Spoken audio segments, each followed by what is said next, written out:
กล่าวทักทายสบายดีทุกคนที่กำลังติดตามรับชมเนาะยินดีต้อนรับเข้าสู่ซองอาคาน้อย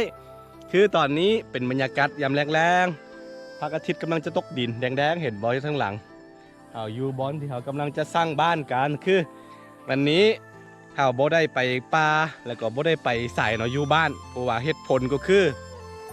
เมื่อประมาณ4 วันที่แล้วเนาะเขาได้ไปซักยาวัคซีน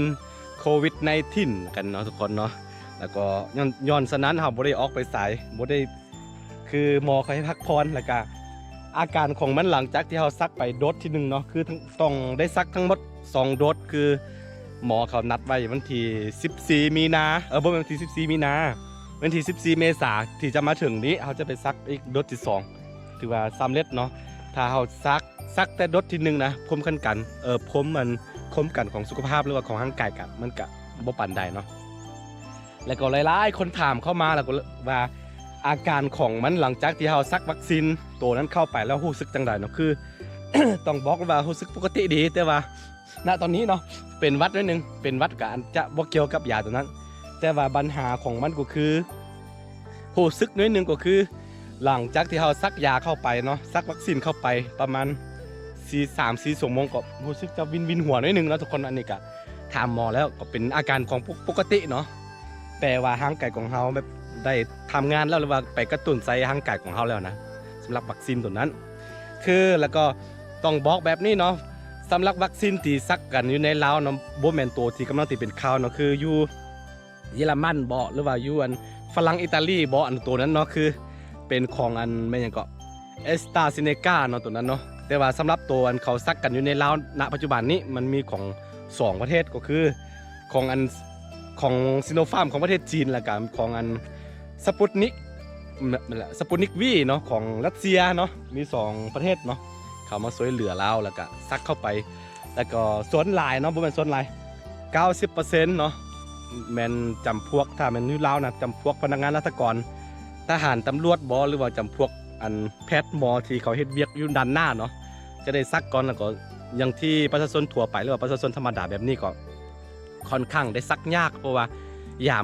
มันบ่พอกันยามันน้อยเนาะยาเอามาน้อยแหละก็แต่ว่าคือค่อยมันได้ซักโชคดีที่ว่า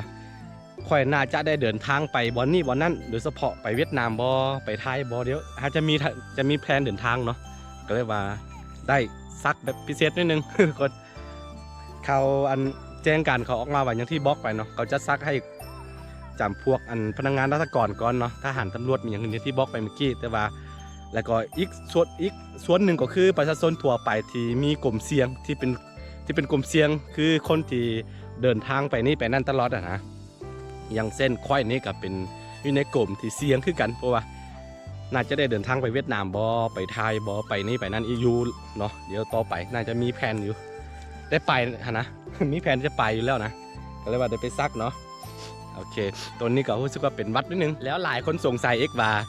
ยาวัคซีนตัวนี้จะมีผลต่อสุขภาพในระยะยาวบ่อันนี้ก็บ่แน่คือกันมัน50-50เนาะแล้วแต่เพราะว่าคือเฮาพร้อมนะเกิดยังขึ้นกว่าเฮาพร้อมแล้วเพราะว่าก่อนที่สิมาถึงเฮานะคืออยู่ลาวเฮานี่มีพนักงานราชการที่เป็นราชการนะเขาซักไปก่อนแล้วถ้าเป็นมันยังไปกว่าเขาก็เป็นคือกันเขามีซักหลังสุดแล้วโอเคเพราะฉะนั้น50-50กันบ่แน่นอนแล้วก็สำหรับวัคซีนตัวนี้หากผลิตออกมาแล้วก็สิว่าจังได๋วะเป็นครั้งแรกที่เขาซักกันนะก็เลยว่ารุ่นไปน้ำกันทุกคนว่ามันจะมีผลเป็นอย่างต่อสุขภาพก็แต่ว่าณตอนนี้บ่เป็นอย่างเนาะแข็งแรงดีปกติดี โอเคเฮาก็บ่ฮู้คือกันว่ามันผลในระยะยาวของมันจะเป็นจังไดแต่ว่าน่าจะบ่มีปัญหาหยังละก่อนที่เอาสิมาฮอดพี่น่าจะเนาะเขาก็น่าจะทดลองหลายๆกว่าหลายๆครั้งแล้วเนาะกว่าที่จะมาถึงจะมาซักให้คนกันแล้วก็ก่อนที่องค์การอนามัยโลกเขาจะอนุญาตให้นำใส่วัคซีนตัว2ตัวนี้ขึ้นมาเนาะเขาก็น่าจะผ่านกันวิจัยมีอย่างหลายๆขั้นตอนเนาะเพราะฉะนั้นน่าจะบ่เป็นห่วงบันไดเนาะแล้วก็สำหรับผู้ใดอันตัวนี้ก็เฮาอยากซักก็ซักบ่ได้เพราะว่ามันขึ้นกับว่าความแบบบ่บังคับกันนะถ้าแบบเป็นกันอาสาสมัครเกิดยังขึ้นกับรับผิดชอบเอาเองทุกคน โอเคเพราะฉะนั้นเฮาก็เต็มใจไปซักเนาะแล้วก็เต็มใจไปซักก็มันค่อนข้างบ่มีน้อยอย่างที่บอกไปเนาะเป็นยาแบบมีจำกัดนะแต่ว่าเฮาก็อันนั้นไปเฮาก็โชคดีไปนิดนึงโอเคเดี๋ยวใน ต่อไปเนาะโดสที่2ใน14เมษายนนี้เขาจะไปซักกันอีกครั้งหนึ่งเขาจะออกจากป่าไป แล้วเดี๋ยวหลายคนจะสงสัยว่ายูป่าคือว่าซักวัคซีนนะอย่างที่บอกไปฮะแหละเนาะน่าจะได้เดินทางไปนี่ไปนั่นนะเดี๋ยวอนาคตโอเค ก็เลยแบบไปซักวันที่14เมษายนเขาจะออกจากป่านี่ไปซักอีกครั้งหนึ่งแล้วก็เขาสิมาแจ้งผลกระทบหรือว่าผลต่อที่มีผลต่อสุขภาพนะเป็นจังใดอาการของมันจะเป็นจังใดหลังจากที่ซักไปโดสที่2แล้วเอาเสียมาอธิบายให้ทุกคนได้ฟังกันตอนนี้กับบรรยากาศยามแรงๆ6 โมงแรง6 โมงป่ายแล้วนี่ตะเวนกำลังจะตกดินเห็นบ่มื้อนี้เขาไปนี่เนาะไปเอาแห่มาเขาไปเอาให้เขามาส่ง2 คิวกะว่ามือฮือเนาะอีกประมาณ2 มือกับฮาจะน่าเทสาวขึ้นมืออื่นนี่จะไปเอาตัวหินก้อนใหญ่ๆเนาะมาเผื่อไว้เพราะว่าเขาจะมาอาศัยแต่อันตัวแห่ตัวนี้เลยมันน่าจะบ่พอเนาะเพราะว่าค่อนข้างลึกนะ